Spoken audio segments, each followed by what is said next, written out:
Bom dia, meus queridos alunos e alunas, tudo bem com vocês? Aqui é o professor Márcio Baima. Retorno aqui, só que agora na forma remota, para darmos continuidade às nossas aulas, né, que nós já iniciamos, inclusive, presencialmente, 2 capítulos, certo? Então, para aproveitar esse momento de retorno, trago para vocês aqui uma aula bem tranquila, bem legal, de maneira que a gente possa executá-la e fazer com que vocês, ao mesmo tempo, venham retomar aquela rotina de estudo que vocês tinham, ok? Então, o nosso tema de hoje é Revolução Industrial. Espero que vocês gostem, certo? E vamos prestar bastante atenção. Me sigam aí, por favor. Quais são os apontamentos iniciais? Deixa eu pegar aqui o marcador de texto. Para a gente poder aqui marcar as informações mais relevantes. Ok. Apontamentos iniciais. Primeiros pontos aqui para a gente discutir. Muitos produtos que nós utilizamos no dia a dia são resultado de processos industriais, desde produtos simples até os mais elaborados. Tudo isso é resultado da Revolução Industrial, ou seja, hoje a gente tem uma vida, né, podemos assim dizer, muito marcada pela presença da tecnologia e de vários outros instrumentos, né, que nos permitem, por exemplo, vivermos da forma como nós estamos hoje, né? Nos transportamos, temos certos alimentos que são fruto da produção industrial, nós temos certos aparelhos que são fruto da produção industrial, mas eu quero dizer para vocês que isso não aconteceu do nada, nem tampouco começou agora, tá? Então, se hoje nós temos acesso a essa série de produtos, né, a gente tem que pensar que lá no passado, outras pessoas antes de nós inventaram máquinas capazes de produzir em larga escala, em grande quantidade e atender às demandas de consumo da humanidade. Como é que é o nome desse processo? Revolução Industrial. Por que a gente vai usar o termo revolução aqui? Por se tratar de um fenômeno que vai causar um impacto muito profundo na sociedade. Tá? Vamos lá. Com a invenção das máquinas, ficou mais fácil e mais rápido produzir. Verdade, né? Então, coisas que no passado, sem as máquinas, você passava meses para produzir, com as máquinas você vai produzir muito mais rápido e em grande quantidade. Contudo, não podemos esquecer que a vida do trabalhador foi afetada, bem como o meio ambiente. Se tem um lado positivo nessa história, também tem um lado negativo, porque o advento das máquinas e a sua utilização na produção, apesar de garantir muito produto, né, e de poder possibilitar você consumir certas coisas que antes você não teria acesso com facilidade, não quer dizer que o trabalhador, né, as pessoas que trabalham, vão ter todos os benefícios da Revolução Industrial. Né? Então, são as contradições da história e da própria sociedade. Né? Ao mesmo tempo que tem uma coisa que é positiva, né, você ter acesso a certos bens de consumo, mas também tem o outro lado, que é o lado da exploração do trabalhador e da destruição do meio ambiente, porque com o advento das máquinas e da Revolução Industrial, você vai ver que o meio ambiente também vai sofrer bastante, né? Então, aí se produz objetos simples, sofisticados e artificiais de todo tipo, né? E aqui um exemplo bem interessante, né? A gente sabe que, hoje quase ninguém vive sem os celulares. Inclusive, nós estamos tendo aqui aula pelo WhatsApp, que com certeza vocês vão estar o quê? Utilizando o celular. Né? Isso tudo é fruto, claro, da Revolução Industrial, mas que não começou agora. Começou há muito tempo atrás. Tá? Então, meus queridos alunos, o que foi a Revolução Industrial? A Revolução Industrial foi a passagem da manufatura, certo? À indústria mecânica, ou seja, daquele trabalho que você fazia manualmente para utilizar um tipo de produção que usa uma máquina que ela vai operar de forma autônoma, ou seja, ela não vai precisar tanto da força humana para fazer o seu serviço, né? Que gerou mudanças na área tecnológica, provocando um verdadeiro choque no processo produtivo, mas também na área econômica e também na área social. Então, nesse caso, mudou a produção, mudou a economia e também vai afetar a sociedade. A Revolução Industrial nasceu aonde? Na Inglaterra. Quando eu perguntar para vocês, vai lá na frente, eu vou explicar qual foi a nação pioneira nesse processo. Foi a nação inglesa, né? A Inglaterra. Quando? Né? Na metade do século XVIII e depois se expandiu no mundo a partir do século XIX. Então começa lá na Inglaterra, a partir da segunda metade do século XVIII e depois se expande para o mundo no século XIX, mas nós sabemos que os precursores, né, as pessoas que foram pioneiras foram o povo inglês, a população da Inglaterra, né, a nação inglesa, tá? Quais são as características dessa Revolução Industrial? Nós já falamos uma lá no conceito, né, que é a substituição da manufatura, do artesanato pela maquinofatura, o que antes você fazia à mão ou manufaturado, depois com o advento das máquinas e a sua utilização no processo produtivo, esse tipo de atividade ela vai diminuindo, né? Não quer dizer que ela deixe de existir, mas para atender uma população cada vez maior, você vai precisar de formas de produção cada vez mais eficientes, e isso só foi possível com a invenção das máquinas, né? Então, quando a gente fala de máquina aqui, a gente está falando da Revolução Industrial, porque sem as máquinas, mas eu falo máquinas mais elaboradas, né? Porque o ser humano ele sempre criou alguns artefatos que podem ser considerados como máquinas, só que nesse caso da Revolução Industrial são máquinas que vão funcionar aí de uma maneira que a força humana, né, ela não seja tão necessária, tá? Nós vamos ter também o surgimento das fábricas, né? Isso vai ser uma característica muito importante, né? Ou seja, o espaço de produção serão as fábricas, né? Se montar grandes galpões, onde as máquinas vão estar ali colocadas, os trabalhadores vão estar operando essas máquinas e gerando a produção, tá? Que vai ser o quê? Uma produção em série, certo? Ou seja, você vai produzir aí milhares dos mesmos produtos ali, iguaizinhos pelo padrão da produção, né? E vai atender a necessidade de consumo, tá? E também você vai ter o chamado trabalho assalariado. Bem que eu vou explicar rápido para a gente entender, né? Quando era na época do artesanato, né? O trabalhador ele dominava todo o conhecimento de produção, né? Mas chegou um momento que ele não consegue mais concorrer com as máquinas. E aí o que vai sobrar para ele é vender a sua força de trabalho, certo?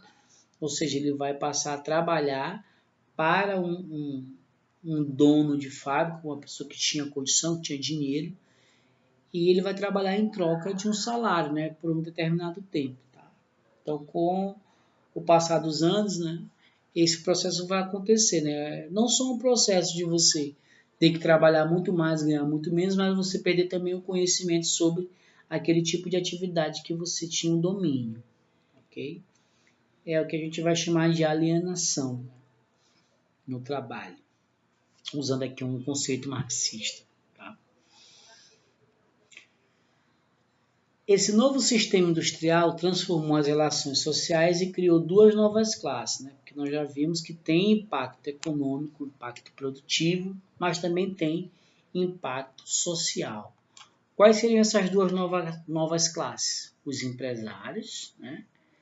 Que serão conhecidos como os capitalistas, são os proprietários dos capitais, dos prédios, das máquinas, das próprias matérias-primas e dos bens produzidos pelo trabalho. Né? Então, nesse caso aí, a gente vai chamar esses grupos aí de capitalistas, empresários ou burgueses, certo? Aqueles que detêm o controle do capital, são proprietários da fonte de geração aí de riqueza, né? Da matéria-prima, dos prédios, das máquinas, né? E, obviamente, por conta dessa relação aí, eles vão acabar o quê? Ganhando a maior parte daquilo que é produzido, se não quase toda, por sinal, né? Isso nesse sentido, né?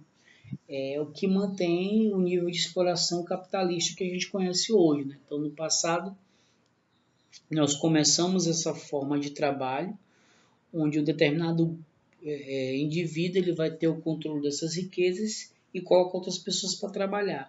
Só que quem vai produzir é quem está trabalhando, mas que no final das contas, esse que produz ele não vai ficar com o que ele produz, né?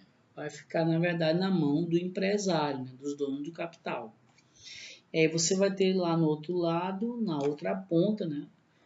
Os operários, que serão conhecidos nesse cenário como proletários ou trabalhadores assalariados. Possuem apenas o que? A sua força de trabalho e vendem para quem? Para os empresários e vão produzir as mercadorias em troca de salário. O empresário vai ter essa mercadoria, vai pagar o trabalhador, né, pelo trabalho que ele realiza, só que o lucro que o empresário vai ter é muito maior do que o salário que ele paga, né? E isso gera, obviamente, uma exploração muito grande, né? E uma assimetria muito grande também na hora de você partilhar os lucros, né? Esse lucro geralmente vai ficar concentrado nas mãos dos empresários. Vai se criar uma categoria com maior poder, maior capital, né? E que essa categoria, via de regra, vai controlar não só a sociedade, mas também os destinos políticos, econômicos, enfim, né? Numa sociedade capitalista, dessa forma que acontece. Eu não estou aqui justificando, nem tampouco considero que seja a forma correta. Estou passando para vocês aqui como funciona a sociedade, porque vocês também precisam entender, né, que na sociedade capitalista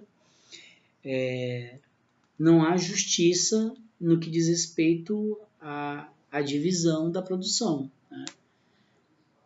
A maioria fica com pouco e uma minoria fica com muito, né? Quem é a maioria aqui no caso são os trabalhadores, a minoria são os empresários, né? E a maioria vai produzir praticamente tudo, mas vai ganhar muito pouco, certo?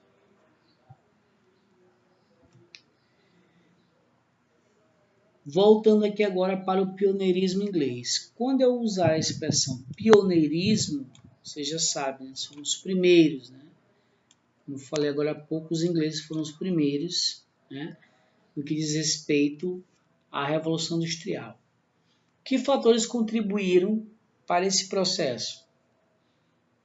Bem, nós podemos dizer o seguinte, que a nação inglesa, os ingleses, eles tinham capital acumulado por meio da pirataria na costa da Ásia, da África, da América e do comércio, incluindo o tráfico de escravos com colônias de outros países, ou seja, eles investiram na produção industrial, nas máquinas, mas antes eles já tinham que um capital acumulado. Esse capital ele vai ser fundamental para que lá possa existir uma industrialização, porque para você investir nesse processo produtivo você precisaria de dinheiro. De onde veio esse dinheiro? Do capital que eles já tinham acumulado.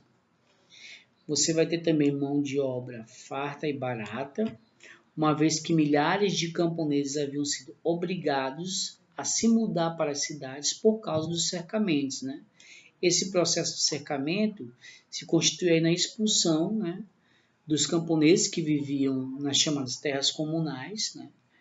E eles não tinham mais como usar essas terras porque alguns capitalistas, burgueses, pessoas ali interessadas em usar aquele território, né, para atender às demandas também das fábricas que estavam nascendo, né, principalmente para criar ovelha e produzir lã, né, porque a grande indústria que se inicia na Revolução Industrial é a indústria de tecidos, né. Então eles vão cercar, expulsar e esses camponeses vão para onde? Para as cidades onde estava nascendo as primeiras indústrias, e ali eles vão servir de mão de obra. Então, como havia muita gente para trabalhar, o preço do salário caía bastante. Então, isso foi um fator favorável para os burgueses, para os capitalistas, né, que poderiam explorar essa mão de obra por um preço muito irrisório, muito pequeno. E, por último, a existência de ricas minas de carvão e de ferro, né? Ou seja, o carvão aí como combustível, né, e o ferro como matéria-prima. O carvão alimentava as caldeiras, as fornalhas, né? E o ferro é a matéria-prima das máquinas, né? Então, e de um comércio interno que se desenvolveu bastante, graças à abolição dos antigos direitos feudais, né? Então, você vai observar que tudo isso concorre para quê? Para que a Inglaterra seja a pioneira, certo? Deixa eu ver se eu consigo escrever aqui. Pioneira. Tá?